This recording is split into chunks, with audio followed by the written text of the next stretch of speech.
ওম নমো ভগবতে সাইনাথায়। আমি সাই প্রসাদ গীতা মন্দিরের আমার সব বান্ধবীদেরকে, আমার সব সাইয়ের ডিভোটিদেরকে বলেছিলাম যে আজ একটা ভিডিও আমি শেয়ার করব, যেটা কিনা সাইয়ের কাছ থেকে ডাউনলোড করেছি, ডাউনলোড হয়েছে, আমার পর্যন্ত এসেছে। সেটা সবার কাছে পৌঁছে দেওয়ার দায়িত্ব আমি পালন করছি। সেটা যদি কেউ বুঝতে পারে, সেটা যদি কেউ করতে পারে, ফলো করতে পারে, তাহলে কিন্তু তাদের প্রত্যেকের ভীষণ উপকার হবে। এটা দিয়ে যে কোনো আটকে থাকা কাজ সহজে হয়ে যাবে। যে কোনো রকম বিভিন্ন রকম প্রবলেম তো মানুষের আমি দেখতে পাচ্ছি, তো এটা দিয়ে শুধুমাত্র এই কাজটা দিয়ে, এই ক্রিয়াটা দিয়ে সব রকমের যে কোনো রকমের প্রবলেমের কিন্তু সলিউশন হয়ে যাবে। আমাদেরকে করতে কি হবে, যে আমরা যেভাবে নর্মালি বসি, যেটাকে বাংলায় বাবু হয়ে বসা বলে, জাস্ট সেভাবে বাবু হয়ে বসতে হবে। পদ্মাসন করার কোনো প্রয়োজন নেই। যেভাবে আমরা বাবু হয়ে বসি ঠিক সেভাবে বাবু হয়ে বসতে হবে। আর তারপরে নিজের হাতটাকে এইভাবে নাভি পর্যন্ত রাখতে হবে। নাভির যে জায়গাটা, সেখানে হাতটাকে এভাবে রাখতে হবে, মানে ডান হাত ওপরে আর বাঁ হাত নিচে, এভাবে রাখতে হবে নাভির জায়গাটাতে। আর বসতে হবে বাবু হয়ে। চোখটাকে বন্ধ করে নিতে হবে। আর তারপর নিজের ভেতরে নিজেকেই দেখতে হবে। মানে তুমি তো নিজেকে দেখতে পাচ্ছ না অ্যাকচুয়ালি, কিন্তু নিজের আকৃতি, নিজের প্রকৃতি, সেটাই তোমার নিজেকে ইম্যাজিন করতে হবে।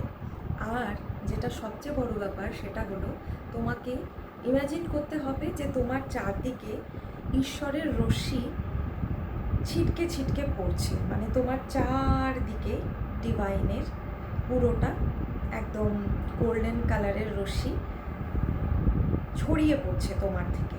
মনে করো তুমি নিজেই সূর্য, আর সূর্যের চারদিকে যেমন রশ্মি ছড়িয়ে পড়ে, বা তুমি নিজেই চাঁদ, তোমার চারদিকে যেভাবে রশ্মি ছড়িয়ে পড়তে পারে সেভাবে নিজেকে কল্পনা করতে হবে। নিজেকে পুরোটাই দেখার চেষ্টা করবে, যেভাবে তুমি বাবু হয়ে বসে হাতটা ঠিক যেভাবে নাভির কাছে রেখেছো, যেমন আমি দেখালাম, সেভাবে দেখে নিজেকে পুরোটা ইম্যাজিন করে তারপরে বুঝতে হবে, তারপরে দেখতে হবে নিজেকে, যে নিজের চোখ বন্ধ করেই নিজেকে দেখতে হবে, ইম্যাজিন করতে হবে যে তুমি বসে আছো আর তোমার চারদিকে রশ্মি ছড়িয়ে পড়ছে। ঠিক আছে? একদম তোমার ভেতর থেকেই জ্যোতি বেরোচ্ছে।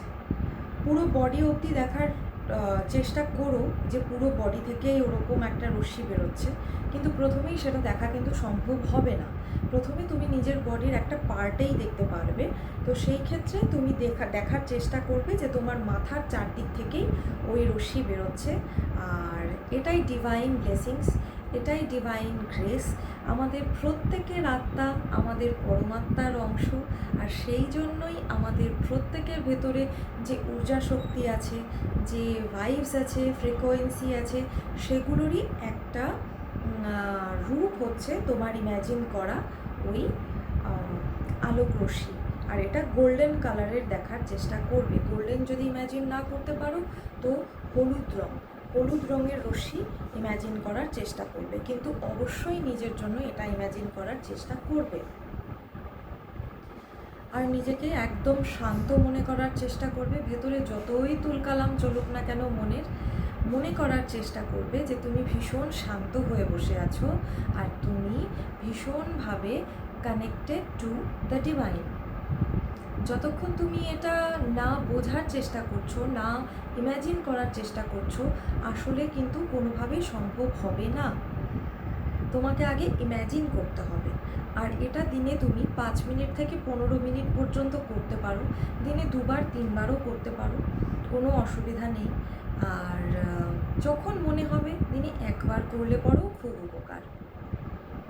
আমি বলবো না যে এটাতে কুণ্ডলিনী শক্তি জাগ্রত হয়ে যাবে। আমি একবারও বলতে পারবো না যে এটা দিয়ে তুমি অনেক অসাধ্য সাধন করে নেবে। কিন্তু যেটা সাই শিখিয়েছেন সেটা এটাই, যে তুমি যদি এইভাবে নিজেকে চিন্তা করো। আমরা সচরাচর ভগবানের ফটো দেখলে এমন দেখি যে তাদের মাথার পেছনে একটা জ্যোতি বেরোচ্ছে, একদম ঠিক সেরকমভাবে দেখবে, কিন্তু দেখার চেষ্টা করবে যে জ্যোতিটা অনেকটা মানে অনেকটা জায়গা নিয়ে বেরোচ্ছে, আর তোমার চারদিকে, তোমার মাথার চারদিকে ওরকম জ্যোতিটা একদম ছড়িয়ে পড়ছে। এটা অবশ্যই দেখার চেষ্টা করবে, আর ভীষণ ভালো রেজাল্ট পাবে। শুধু এইটুকু ইম্যাজিন করো প্রত্যেক দিন। শুরু কখনোই শনিবার দিন করবে না। শনিবার দিনটা বাদ দিয়ে শুরু করার জন্য অন্য যে কোনো দিন, যে কোনো সময় বেছে নিতে পারো। শনিবার দিন শুরু করতে চেও না, কিন্তু প্রত্যেক দিন করবে অবশ্যই। শনিবার দিনও করতে পারো, কোনো টাইম টেবিল নেই। 5 মিনিট মিনিমাম, ম্যাক্সিমাম 15 মিনিট এটা তুমি করতে পারো। সবটাই তোমার ইম্যাজিনেশনের ক্ষমতার উপরে, যে তুমি নিজেকে ঠিক কতটা কিভাবে দেখতে পাচ্ছ। যেভাবে তুমি নিজেকে ইম্যাজিন করবে আলটিমেটলি তুমি তেমনই হয়ে যাবে। এটা আমরা অনেকেই জানি। সাই সেটাই বলেছেন যে নিজেকে ডিভাইনের সাথে কানেক্ট করে দাও। নিজেকে মনে করো যে তুমি ডিভাইনের সাথে ভীষণভাবে কানেক্টেড। তুমি নিজের চারদিকে ডিভাইনের সেই প্রোটেকশন শিল্ডই বলো বা ডিভাইনের ব্লেসিংসই বলো, যেটাই বলো, জাস্ট ইম্যাজিন করো, জাস্ট ইম্যাজিন করো যে এরকমভাবে একটা জ্যোতি তোমার ভেতর থেকে ছড়িয়ে ছড়িয়ে পড়ছে। আর সেটা অবশ্যই ঈশ্বরের সাইনের ব্লেসিংস, আশীর্বাদ। না হওয়া, আবার রিপিট করছি, না হওয়া যে কোনো কাজ এতে হতে শুরু করে দেবে।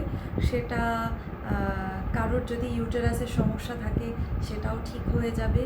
কারোর চোখের সমস্যা থাকলে, কারোর স্কিনের সমস্যা থাকলে, কারোর পারিবারিক কোনো সমস্যা থাকলে একদিনে হবে না। কন্টিনিউ 40 ডেজ পর থেকে তুমি অন্তত রিয়েলাইজ করতে শুরু করবে যে হ্যাঁ, তুমি সত্যি সত্যি সাইনের সাথে, ডিভাইনের সাথে কানেক্টেড।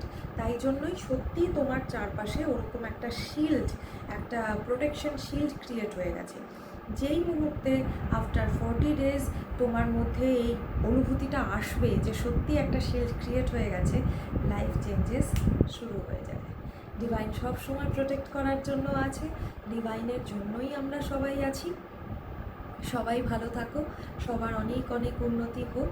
আমি জানি না কতটুকু বোঝাতে আমি সক্ষম হলাম, চেষ্টা করেছি।